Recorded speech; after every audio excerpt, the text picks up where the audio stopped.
Assalamualaikum warahmatullahi wabarakatuh. Pada kesempatan ini, kami dari kelompok 4 akan membahas tentang kasus yang sesuai dengan topik 3 seminar akuntansi keuangan kelas A3, yaitu aset lancar sesuai PSAK.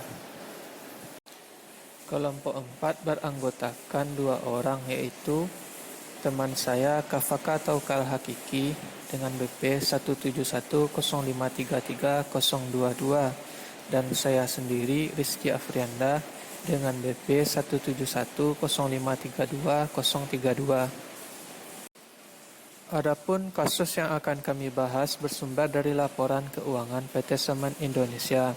Dari laporan tersebut dapat kita lihat bagaimana PT Semen Indonesia menyajikan laporan keuangan mereka, khususnya dalam penyajian aset lancar sesuai dengan topik yang kita bahas pada pertemuan ini. Selain itu, juga akan kita bahas catatan yang berisi beberapa kebijakan akuntansi penting di balik penyajian laporan keuangan tersebut dan kaitannya dengan PSAK. Isu lainnya yang akan menjadi perhatian dalam membahas kasus ini yaitu mengapa perlunya dilakukan pengelompokan atau pengklasifikasian aset menjadi aset lancar dan aset tidak lancar. Catatan di sini berisi beberapa penjelasan tentang penyajian pos-pos yang diklasifikasikan sebagai aset lancar di aset lancar. Pertama yaitu kas dan setara kas. Kas dan setara kas mencakup kas simpanan yang sewaktu-waktu bisa dicairkan dan investasi likuid jangka pendek lainnya dengan yang jatuh tempo dalam waktu 3 bulan atau kurang. Yang kedua, investasi jangka pendek. Deposito berjangka dan call deposit yang jatuh tempo lebih dari 3 bulan disajikan sebagai investasi jangka pendek. Yang ketiga, piutang. Piutang usaha meliputi piutang yang timbul karena penjualan produk atau penyerahan jasa dalam rangka kegiatan usaha normal perusahaan. Piutang yang timbul dari transaksi di luar kegiatan usaha normal perusahaan digolongkan sebagai piutang lain-lain. Selanjutnya yaitu pos lain yang termasuk dalam cakupan aktiva lancar yang dijelaskan secara rinci dalam PSAK 9 paragraf 7. Selanjutnya akan kami bahas mengenai pos kas yang dibatasi penggunaannya dan mengapa pos tersebut tidak disajikan di aset lancar. PSAK 9 paragraf 8 menyatakan bahwa pos-pos berikut ini tidak dapat diklasifikasikan sebagai aktiva lancar. Salah satunya yaitu kas atau bank maupun sumber lain yang dibatasi penggunaannya seperti dana yang disisihkan untuk perolehan aktiva tetap atau pelunasan kewajiban jangka panjang.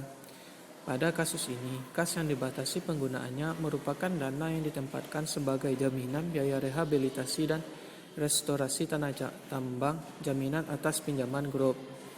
Maka, kas yang dibatasi penggunaannya tersebut disajikan pada aset tidak lancar dengan rincian sebagai berikut. Likuiditas perusahaan. PSAK 9 paragraf 4.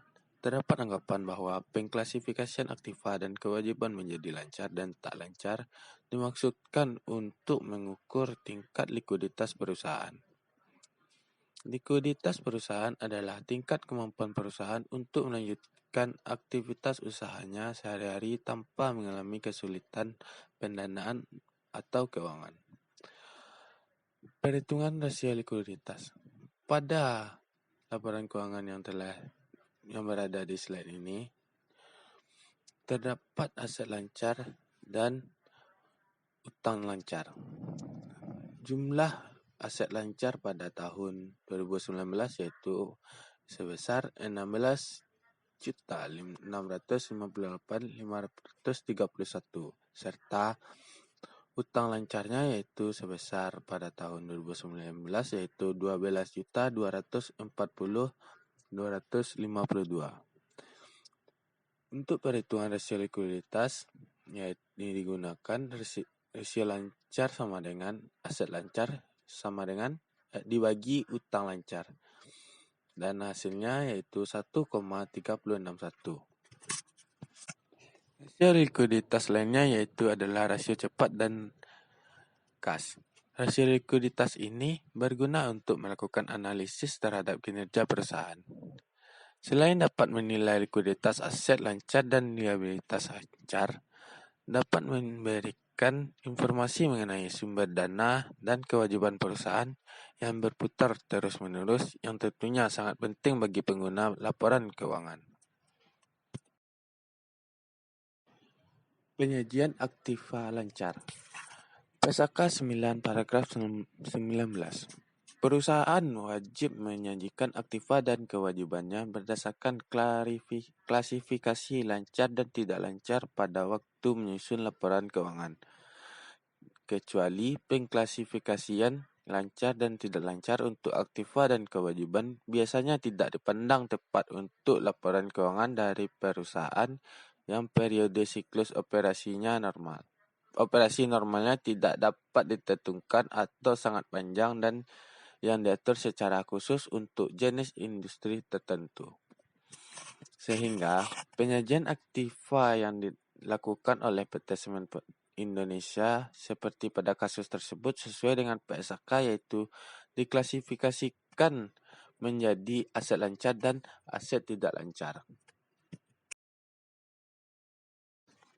Sekian dari kelompok kami tentang kasus dari aset lancar. Apabila ada salah kata, mohon dimaafkan. Wabillahi taufiq wal hidayah. Assalamualaikum warahmatullahi wabarakatuh.